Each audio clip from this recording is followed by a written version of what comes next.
but this hole is like the highway for rodents and the highway for this animal right here. And we're gonna go to the other side and show you what this animal looks like. Marty, a laughing kookaburra from Australia. An awesome, awesome, awesome little dude right here. Come here, Marty. Can I get it up? Up. All right, ready? All right, so here we go. We're gonna move this rock out of the way. And look at this. Oh my God. What is going on, everybody? Welcome back to a beautiful day here at Blake's Exotic Animal Ranch.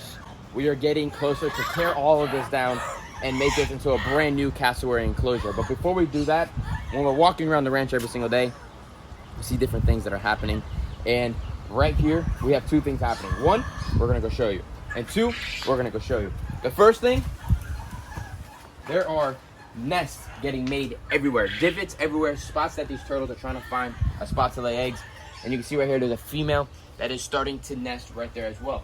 And she's making her egg chamber. But then we come over here, right here, I don't know if you guys can see, we have a flipped over male redfoot. So we're gonna flip this guy over. There you go, buddy.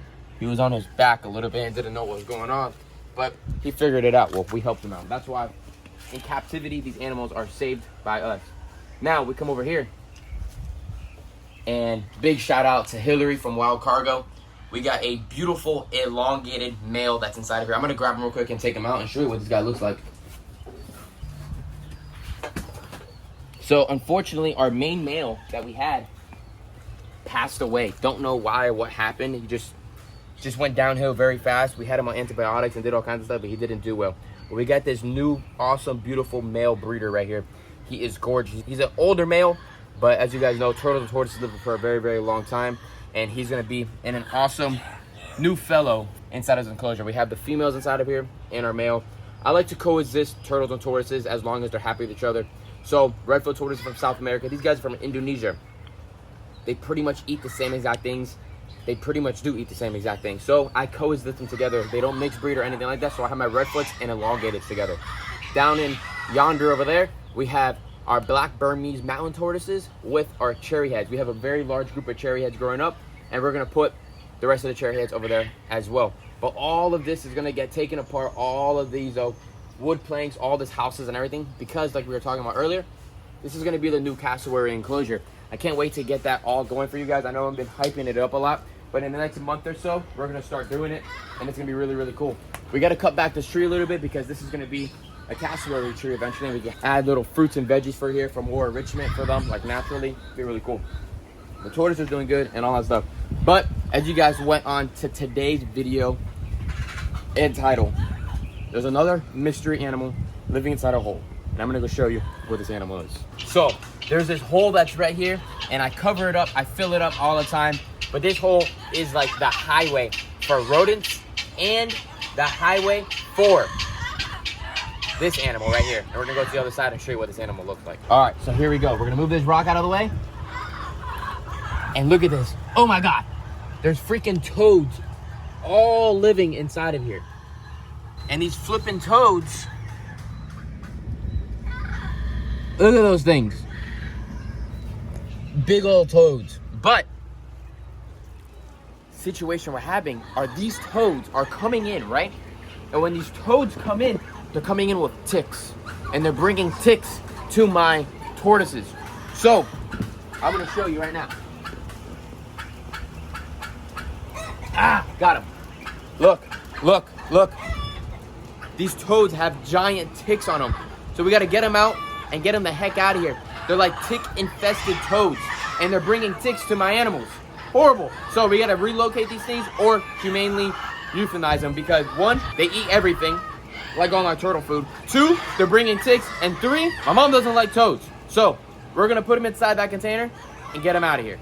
And four, I said only three, but four, because these guys have a poison and they will kill your dog if he's under 40 pounds. The dogs bite them, they chew them, they release a poison, and they are not safe to have around dogs and animals. And my worry is if my other big birds or something sees them that not used to these kind of animals, they might eat one and pass away. So we have to always get them out of here.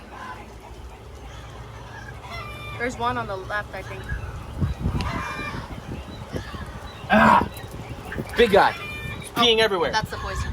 No, that's the pee. You don't want to get the pee in your eye either. Hey, Give me that for a minute. There was a monster one here. I don't know where he's at right now. But I mean, this was like a jumbo lobo freaking humongous one.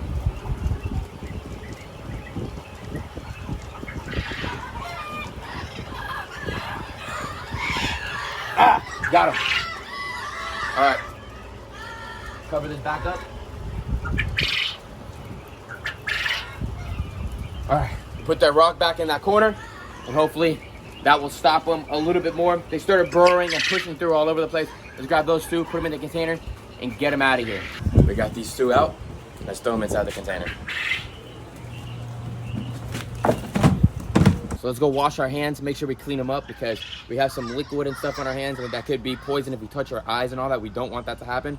So we'll clean them up. We'll get back to you guys in a few hours when it gets a little cooler out to see if we find any more toads. So we checked on the toads. There was no more toads in those areas anymore. So what we're gonna do now is I'm gonna show you a new business that I started if any of you guys are new here to the channel. Right down here, if you didn't know, animals eat animals, and I started a new business, and it is Blake's Exotic Feeders, and I am raising up tons of contorted quails for everybody in the reptile hobby, the bird of prey hobby, turtle hobby, snake hobby, any kind of hobby that other animals eat animals. Well, I'm the man for you guys to go to. Blake's Exotic Feeders on Instagram. You can check it out. We have tons of organic, grown, raised contorted quails right here. These are day olds. Then we have, you can move over a little bit more. Then we have week olds. And then we have larges. We have every single size. And we humanely euthanize them and then bag them, freeze them. And they go onto the website and you guys are able to purchase them anywhere in the United States. We got two right here that we just put out, and we're gonna go feed them to Marty. So let's go see how Marty likes these quails. So Marty already knows that I have something inside of my hand, but this is Marty, a laughing kookaburra from Australia. An awesome, awesome, awesome little dude right here. Come here, Marty. Can I get it up? Up. All right, ready? Oh, he sees that quail. He's like, I want the food. Nope. He's focused on He the is food. focused on that food. All right. I guess he just wants to eat. We are feeding this guy now 2 to 3 times a day. He's getting mice, he's getting quail, and he's getting beef heart. He absolutely loves it. So we're gonna give him the bigger one first. There you go, Marty. Swallows them whole. So these guys in the wild are gonna be eating anything smaller that they get overpower. He's gonna be eating little snakes. He's gonna be eating little lizards. He's gonna be eating little birds from other birds' nest. He's gonna be eating anything small they overpower. And quail is definitely a good option for these guys because they are meat eaters. Here's one more. And if he feels like it's too big and he can't swallow it whole, what he'll start doing is banging it up against the fence, the walls, and all that stuff. His jaws are very, very strong, and they're made for crushing the skull of any animal and killing it very, very fast. And if he finds a lizard, he kills it very, very quickly. It's crazy. He eats all the little gnolls and even iguanas that come inside of here or something. He'll eat those guys too. So look, see, he just has one in his crop right now, so he's gonna be a little slower for eating the second one. But in about 2-3 hours, they have a very, very fast immune system, and he'll eat another quail if we offer that to him or something else. And now that we're talking in the far distance over there, we actually have our spectacle caiman that's like, hey, you giving me any quail? You giving me any feeders? But we're not gonna give him any of that right now. He ate 2 days ago. He's laughing over there. Watch it, there he goes. Boom, boom, boom. Done. So he's happy. He is nice and thick, and he's doing great. Let's keep on moving along. Tortoises here on the ranch are on full swing laying season right now. But the situation we're having is it's coming down rain pretty quickly. And if I don't collect these eggs in the mornings, what's happening is these enclosures are filling up with water, which in the wild is natural for these guys. They're used to the rains and filling up with water and going back down. But because they're in the wild and they were in an enclosure, they probably were able to find an area that's a little bit more drier and not wet because these eggs are sitting where it fills up with water. I am not 100% sure if they can stay in water for a few hours and then drop back down and be okay. But right here we have a nice clutch of eggs, and we gotta collect these guys before the afternoon rains. So let's see how many we got. Put it down in the comments how many eggs you think we'll find right here. This is a redfoot tortoise clutch. So we got a nice one beautiful golf ball right there. Oh, we got another one right there. Big chamber right here. Big chamber. And another one right there. Mama's right here checking us out. She's like, hey, what are you doing with my eggs? All right, we got 3 beautiful. Oh, they'll eat them. They got 3 beautiful eggs right there. But we're gonna come over here more and see if we can find another nest.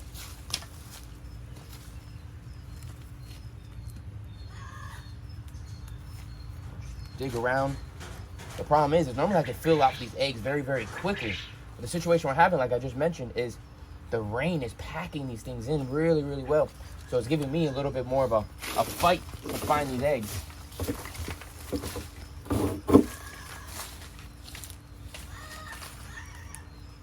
Oh. Thankfully, I don't have long nails. All right, nothing there. All right, out. Big old branch. All right, so we got 3 nice, beautiful redfoot tortoise eggs. We collected some Central American wood turtle eggs as well. And another thing as well, if you guys haven't checked the website, blakesexoticanimalranch.com, we have where our quail feeders are available on there as well. And we have our turtles and tortoises of all different sorts that we have available as well. And there, any animal or feeder or anything that we have here on the ranch that's going to be available, will you always be able to find on the website. If you need tortoise food like cactus, we have that available. If you guys are looking for a beautiful hatchling redfoot tortoise, this could be your dad right here. It could be the dad of the redfoot. Look how bright and red these guys are. I mean, they're absolutely beautiful, beautiful, beautiful animals. This guy's a little bit pyramided, but he came from another breeder, and I didn't raise him up, but that's all right. Captive-born animals most of the time have a little more pyramided because a lot of people raise them indoors, and naturally they should be outdoors, especially in South Florida, because it's just about the same as where they come from in Colombia and all different places of South America. Nice and smooth shells. The humidity makes them nice and perfect and smooth. And some of you guys are probably wondering, how did you find that nest right there? Well, I walk around my property all day long, and actually if I look right over here now, you guys are probably like, you're just placing these eggs right here. Well, I'm not. There's little spots and divots that I find, and I know what I'm looking for because I've been doing this for such a long time now. I can see the ground and how it's shaped and formed a little differently than how it is. Like, there's another nest that was a test hole over there, and then over here there's another test hole as well. The tortoises are going around and placing their butts in the back, and then they're just dropping in and making little test spots all over the place. But you gotta look around because I have a close to about 6.20 inside of here. So 6.20 meaning 6 males, 20 females. So there are tortoises early morning, evening, and maybe even the middle of the night nesting and trying to find the right spot to lay their eggs. But the craziest thing about it all is these redfoots, like the big female right there behind us, she'll lay this one clutch. But in about 30 days, 28 days, she'll lay another clutch and another clutch and another clutch. And that's natural. That's what those guys do. During laying season, they're gonna lay around 3 to 4 clutches every single year. And some of my females, some big females I have in here, well, even more than that. It's absolutely crazy, crazy, crazy. But what we're gonna do now is I'm gonna grab these eggs, put them to the side. We're gonna put them in the incubator a little later. If you guys wanna see videos of that, of me putting the eggs in the incubator, how I set it all up, let me know down in the comments. We could definitely show you guys that. But right now, I'm gonna go show you the aviary where I started cutting back some of the trees because it's well cut back right now. I need to cut. Look at that, look at that, look toward it, look at that tortoise. He's going. Let's see if he takes a bite, let's see if he takes a bite, let's see if he takes a bite. We'll grab him if he does. Oh, he smelt it and walked away. But you don't want him to run it over. That's your eggs, buddy. That's your eggs. Well, not your eggs. That's probably your girlfriend's or your other girlfriend's or maybe your wife's eggs. I don't know. But let's go to the aviary and show you what we started. And there's something about cutting back trees in the aviary because when we do that, there's more thick branches that leave inside of here. And if I leave it, the yellowfoots absolutely love it and they start breeding like crazy. I think what it is that the leaves and the branches and everything are starting to decompose inside of the aviary, and that makes a hot pocket inside of here. And the yellowfoots absolutely love it because, like, if you think about it, in the jungle, trees fall, branches pile up like crazy, and those tortoises like to sit there because that's a really hot, warm spot in the jungle. So I leave some spots of cutting back leaves in the corners for a couple days for them just to enjoy it, and then I pick it all up. So if you look right here, we started cutting back. We're making nice open shelves going all the way around, cutting over the top so we can have a nice layer. I like to keep it off this hose line, probably about 1 or 2 feet off so I can see over the whole entire thing. Got to shave a little bit over there. We still got to work our way this way. But if we turn back around and look over here, I really started cutting back all of this. And the reason why I like to do that is so I'm able to see all the way down in the aviary over here, so I know nothing is getting touched by the net. I don't like the plants touching the net and anything of that sort. Why? Because I don't want the iguanas or other animals try to touch the plants and everything's off. The plant sides are off the net. Come over here. Look at this. We got yellow-headed Amazon turtles right there, all on the log. We let them go all inside of the big main pond. Somehow they figured out to come to the smaller wetland and they love it over here. We come over here, and the reason why I stopped cutting back for the day was because, let me show you guys right over here real quick. I was up in the ladder. And right there, all the way up there, we had a big old wasp nest. I jumped off that ladder so fast and took a freaking run. So I'm gonna have to get rid of those guys and keep on cutting back because this fig tree is all up against this net right here, and I don't want that to happen. It's starting to grow through the net, and that could be a situation. We got a weed whack. We got a lot to do. If you guys want to see the full video of the whole brand new remake over of the aviary, let me know down in the comments as well. And what other things you guys would like to see here at the ranch. Tons of different things happening all the time. We are wet right now. We are really flooded again. A lot of water back there. We could do a cool, crazy video of what we could find inside of this water, which would be really neat. But other than that, I'm gonna stop talking, you guys. Make sure you give this video a thumbs up. Check out all the other socials that I have available for you guys. If you guys are into for feeders, turtles, tortoises, cactus, any of that cool stuff, you can check it out on the website. And other than that, give this video a thumbs up, subscribe to the channel, and I'll see you guys in the next one. Peace out, everybody.